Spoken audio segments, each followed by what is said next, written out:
सभी को यीशु मसीह के नाम में जय मसीह की। मैं पास्टर अजय ड्योराबस्ती कुसमुंडा से। मेरे प्रियो, आज हम परमेश्वर की वचनों को लेकर आए हैं, नीति वचन के भाग को और यूहन्ना की पत्री को देखेंगे। मेरे प्रियो, सबसे पहले हम परमेश्वर की जिंदा कलाम नीति वचन से 6 अध्याय उसके 32, 33, 34 पद को पढ़ेंगे। 6 अध्याय का नीति वचन। परंतु जो पर स्त्री गमन करता है वह निर्बुद्धि है, जो अपने प्राणों को नष्ट करना चाहता है वही ऐसा करता है। उसको घायल और अपमानित होना पड़ेगा और उसकी नाम धराई कभी न मिटेगी, क्योंकि जलन से पुरुष बहुत ही क्रोधित हो जाता है और पलटा लेने के दिन वह कुछ कोमलता नहीं दिखाता। वह घूस पर दृष्टि न करेगा और चाहे तो उसको बहुत कुछ दे तो भी वह ना मानेगा। मेरे प्रियो, मेरे परमेश्वर के लोगों, यहाँ पर नीति वचन का लिखने वाला सुलेमान ये साफ शब्दों में कहता है कि जो व्यभिचार करता है, जो व्यभिचारों में अपना जीवन बिताता है, जो व्यभिचार से अपने आप को ग्रसित करता है, चाहे वो स्त्री हो या पुरुष हो या कोई भी वो हो, मेरे प्रियो, वो सिर्फ निरबुद्धि का परमेश्वर है। निरबुद्धि मतलब जिसके पास कोई बुद्धि नहीं है, जिसके पास कोई एक भी बुद्धि नहीं है, वो व्यक्ति अपने आप को वो ऐसी जगह में डाल रहा है, ऐसी कलंकित कर रहा है, मानो वो अपने आप को आग में फेंक रहा है। यहाँ पर नीति वचन का दर्शाने वाला आज वही कहता है, मेरे प्रियो, कि आज नीति वचन का लिखने वाला बताता है कि जो पर स्त्री गमन पर पुरुष गमन करते हैं उनके पास कोई दिमाग नहीं है, उनके पास बुद्धि नहीं है, उनके पास ज्ञान तो है लेकिन बुद्धि नहीं है, ज्ञान तो है लेकिन बुद्धि नहीं है। मेरे प्रियो, उसको पता है ये गलत है, लेकिन उसको ये भी नहीं पता कि इसको करना नहीं है। मेरे प्रियो, आज मैं आप लोगों को बहुत सुंदर परमेश्वर के वचन से सुनाऊंगा। अब हम यूहन्ना की पत्री को देखते हैं और यहाँ पर परमेश्वर यीशु मसीह ने क्या कहता है और एक सामरी स्त्री के विषय में यहाँ पर परमेश्वर ने दिया। यूहन्ना 4 अध्याय और उसका जब हम 13-14 पद को पढ़ते हैं तो यहाँ पर लिखा है, यीशु ने उसको उत्तर दिया, जो कोई वह जल पिएगा फिर प्यासा होगा, परंतु जो कोई उस जल में से पिएगा जो मैं उसे दूंगा और फिर अनंत काल तक प्यासा ना होगा, वरना जो जल मैं उसे दूंगा वह उसमें से एक सोता बन जाएगा जो अनंत जीवन के लिए उमड़ता रहेगा। स्त्री ने उससे कहा, हे प्रभु, वह जल मुझे दे ताकि मैं प्यासी ना हो और ना जल भरने की कोई इतनी दूर जाऊं। यीशु ने उससे कहा, जा अपने पति को यहाँ बुला ला। स्त्री ने उत्तर दिया, मैं बिना पति का हूँ।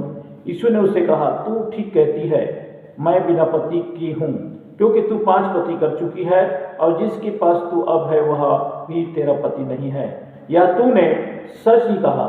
स्त्री ने उससे कहा, हे प्रभु, मुझे लगता है कि तू बोल सकता है। अपने बाप दादों ने इसी पहाड़ पर आराधना की और तुम कहते हो कि यह जगह जहाँ आराधना करना नहीं चाहिए यरूशलेम में है, आराधना करनी चाहिए वो यरूशलेम में है। यीशु ने उससे कहा, हे नारी, मेरी बात का विश्वास कर कि वह समय आता है कि तू ना तो इस पहाड़ पर पिता की आराधना करोगे, ना यरूशलेम में। तुम जिसे नहीं जानते उसकी आराधना करते हो और हम जिसे जानते हैं उसकी आराधना करते हैं, क्योंकि उद्धार यहूदियों में से है। परंतु यह समय आता है कि वरना अब भी है जिसमें सच्चे भक्त पिता की आराधना आत्मा सच्चाई से करेंगे, क्योंकि पिता उसने अपने लिए ऐसा ही आराधक को ढूंढता है। परमेश्वर आत्मा है और अवश्य है कि उसकी आराधना करने वाला आत्मा है। सच्चाई से आराधना करें।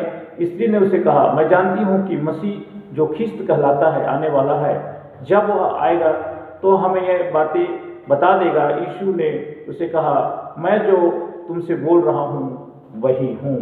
मेरे प्रियो, इस जगह में परमेश्वर यीशु मसीह ने सामरी स्त्री से बात करता है और वो सामरी स्त्री जो पूरे गांव को गंदा करके रखी थी, पूरे गांव को बेविचार में फंसा के रखी थी, जिसे लोग देखना भी पसंद नहीं करते थे, बात करना भी पसंद नहीं करते थे। वह 4-5 पति 6 पति कर चुकी थी और वो उसके पास भी परमानेंट नहीं रहती थी, एक को पकड़ती थी, एक को दूसरे को पकड़ती थी, पहले को छोड़ देती थी। ऐसे करते करते पूरे गांव को गंदा कर दिया था।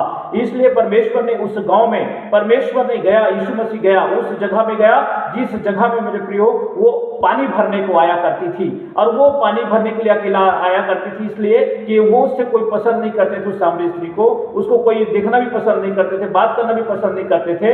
इसलिए जब सामरी स्त्री पानी भरने आती थी तो उस समय कोई पानी भरने के लिए नहीं आते थे, वो अकेले ही आती थी। इसलिए परमेश्वर ने उस जगह में, यीशु मसीह ने देखा कि स्त्री जो है पूरे गांव को गंदा कर चुकी है, पूरे गांव को माहौल खराब कर चुकी है, तो मैं इस गांव में जाऊंगा और उस गांव में उस सामरी स्त्री को परमेश्वर जो है ये बात बताता है। मेरे प्रियो, जितने मैंने वचन पढ़ा उस वचन के द्वारा आप समझ सकते हैं मेरे प्रियो कि उस सामरी स्त्री को परमेश्वर ने कहा कि मैं तुम्हें वो जल दूंगा और उस जल को जब तू पिएगी तो कभी प्यासी नहीं होगी और अनंत काल तक वो रहेगा। और लेकिन तू जो जल भरने के लिए आई है और वो जल भर रही है, वो उसको पीने के बाद थोड़ी देर बाद और इंसान जो है प्यासा हो जाता है। मेरे प्रियो, आज एक सामरी स्त्री को परमेश्वर जो है सिखा रहा है, जीवन का वचन सिखा रहा है। उस सामरी स्त्री को नहीं, संसार में वो तमाम लोग जो हैं जो इस समय वे विचार में हैं, अपने जीवन को बिता रहे हैं, तमाम वो लोग जिसमें स्त्री हो या पुरुष हो, वो तमाम लोगों के लिए परमेश्वर आज एक संदेश देना चाहता है इस दुनिया में मेरे प्रिय, सामरी स्त्री के माध्यम से, कि वो जो काम कर रही है वो गलत है, वो जो काम कर रही है वो निर्बुद्धि है, वो काम कर रही है वो उनके ज्ञान नहीं है, बुद्धि नहीं है उसके पास जो ऐसा काम कर रही है। मेरे प्रियो, जीवन का जल यीशु मसीह है, ये बात यीशु मसीह उस स्त्री को कहता है। आज देख लीजिए, यीशु मसीह का वो नाम है मेरे प्रियो, यीशु मसीह वो नाम है मेरे प्रियो, कि आज एक बेश्या स्त्री, उन्होंने अपना जीवन प्रभु यीशु मसीह को दे दिया। जिस गांव में यीशु मसीह गया था सामरी स्त्री को मिलने के लिए मेरे प्रियो, वो गांव उस स्त्री के बातों को नहीं सुनता था, वो गांव उस स्त्री को देखना भी पसंद नहीं करता था मेरे प्रियो। लेकिन जब यीशु मसीह ने उससे बात किया, उसके बाद यीशु मसीह ने कहा तू जा अपने पति को बुला के लेके आ। यीशु मसीह वो कहती है कि मैं बिना पति के हूँ। हाँ, तू ठीक कहती है, बिना पति के, तू 5 पति कर चुकी है, अभी जिसके पास है वो 6वां है, वो भी तुम्हारा पति नहीं है। इस बात को जैसे ही यीशु मसीह उस स्त्री को कहता है, यीशु मसीह वो देखती है, बड़ी गौर से देखती है और वो कहती है ये बात तुम्हें कैसे पता, मैं तो जो कर्म किया हूँ बात तुम्हें कोई कैसे पता। उस स्त्री को भी पता है कि वो आने वाला जो है यीशु मसीह है, वो ख्रिस्त है, वो इस बात को जानता है। तो यीशु मसीह कहता है जिससे तुम बात कर रही है वही यीशु मसीह है। मेरे प्रियो, आज इस वचन के माध्यम से मैं आपसे बात करना चाहता हूँ। नीति वचन के लिखने वाला भी यही कहता है कि यही कहता है मेरे प्रियो, जरा सोचे, परंतु जो इस पर स्त्री गमन करता हुआ नीरा बुद्धि है। हालेलुया मेरे प्रियो, हालेलुया। एक छोटी सी उदाहरण मैं आपको देना चाहूँगा। एक स्त्री थी, बाइबल का वर्णन है 5 अध्याय में, यहाँ पर लिखा हुआ है 7 अध्याय में। मेरे प्रियो, एक स्त्री थी, जब आप आगे पढ़ेंगे उस स्त्री का पति गांव चला जाता है रुपया पैसा कमाने के लिए, वो स्त्री अकेली रहती है। लेकिन एक जवान पुरुष को देखकर जब वो मन डोल जाता है और इस पुरुष को लेकर रात भर जीवन चलाती है, अपना हवस पूरा करती है। मेरे प्रिय, अपनी गंदी नियत पूरा करती है वो। मेरे प्रियो, आज भागे इससे। यीशु भागा। यीशु चाहता तो कर सकता था पाप, लेकिन यीशु ने भागा। इसलिए भागा क्योंकि वो परमेश्वर का भय मानता था। जो आज परमेश्वर के भय मानेंगे मेरे प्रियो, हालेलुया, वो पाप से भागेंगे। क्योंकि जिस दिन आदम और हवा ने पाप किया और आदम और हवा ने पाप किया मेरे प्रियो, तो वो पाप करने के बाद वो छिप गए, परमेश्वर का सामना नहीं कर पाए। और उसी दिन से इंसान और परमेश्वर के बीच में एक खाई, गहरी खाई आ गया। और वो खाई को भरने के लिए परमेश्वर ने अपने इकलौते पुत्र यीशु मसीह को क्रूस पर बलिदान किया। अब उसकी खूनों से, उनकी पवित्र खून से हमारे पाप धुलवाए परमेश्वर ने। उस यीशु मसीह के बलिदान से हमारे पाप धुलवाए गए मेरे प्रिय। चाहे वो कोई व्यभिचारी स्त्री हो, चाहे हत्यारा करने वाला व्यक्ति हो, चाहे वो नाना प्रकार में पाप में डूबने वाला पुरुष हो या स्त्री हो मेरे प्रिय, उस तमाम लोगों को पाप यीशु मसीह ने धोया क्रूस में जाने के बाद। आज हम परमेश्वर को भूल कर भी नहीं भूल सकते, क्योंकि उसी की बदौलत आज हम इस संसार में परमेश्वर के नाम से हम जीवित पाए जाते हैं। मेरे प्रियो, आज ये वचन आपके जीवन में काम करेगा। स्त्री या चाहे कोई भी पुरुष हो, वो अपना जीवन परमेश्वर को दे। कोई भी रहे, पाप को छोड़े, तौबा करे, क्योंकि पाप परमेश्वर से मिलने नहीं देता है, पाप प्रभु से मिलने नहीं देता है, पाप खुदावन से मिलने नहीं देता है। जिस दिन पाप से आप हट जाओगे, जिस दिन पाप आपके जीवन में खत्म हो जाएगा, खुदावन आपके पास आ जाएगा। अंत के समय है मेरे प्रियो, अंत के समय नजदीक है। मन फिराइए पापों से, व्यभिचार से। छोटे छोटे बच्चे जो आज व्यभिचार में गिर रहे हैं मेरे प्रियो, शैतान पूरी तरह से योजना बना कर रखा है, हालेलुया, कि वो बच्चे को जो आने वाले परमेश्वर की नस्ल है उसको बर्बाद करेगा व्यभिचार के द्वारा। गंदी चीज, गंदी सोच डालकर व्यभिचार में गिराएगा और किसी को शुद्ध और पवित्र होने नहीं देगा।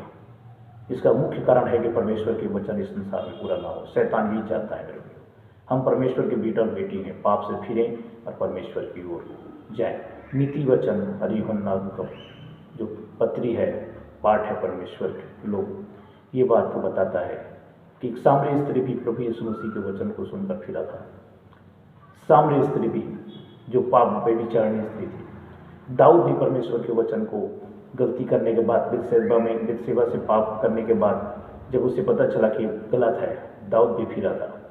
मेरे जब जब आपको पता चलता है, जब जब परमेश्वर का वचन ये बताता है कि व्यभिचार करना गलत है, पाप से भागे, पाप से भागे, यीशु भागा, वैसी आप भी भागें। और आप भागोगे तो परमेश्वर से मुलाकात होगी। जितनी चाहे आप भागें पाप से मेरे प्रियो। जिन जिन लोगों ने आज पाप किया है, तमाम लोग आज प्रभु के वचन को ग्रहण करें मेरे प्रियो। आज का संदेश यही है, छोटी सी संदेश है मेरे प्रियो। व्यभिचार एक घिनौना महापाप है। ये पाप सिर्फ डायरेक्ट शरीर से होता है, और वो शरीर यीशु मसीह का मंदिर है। हमारा शरीर प्रभु यीशु मसीह का मंदिर है। हम इस मंदिर को गंदा ना करें मेरे प्रियो। शरीर परमेश्वर का मंदिर है, आत्मा नहीं है, शरीर है परमेश्वर का मंदिर। परमेश्वर और इसी मंदिर को शैतान दुष्ट जो है नष्ट करना चाहता है, व्यभिचार में गिराकर, पापों में फंसाकर उस मंदिर को तोड़ना चाहता है मेरे प्रियो। इसलिए आप परमेश्वर के मंदिर को सुरक्षित बनाए रखें, परमेश्वर आपको सुरक्षित बनाएगा और सुरक्षित जीवन देगा। ये जीवन जब तक है, आप परमेश्वर की आराधना और भय भक्ति बने मेरे प्रियो। यीशु मसीह का संदेश यही था कि व्यभिचारों को प्रति मैं धन्यवाद करता हूँ। आपने इस वचन के माध्यम से आपको सभी को आशीष मिले। सभी को यीशु मसीह का नाम में जय मसीह। आमीन।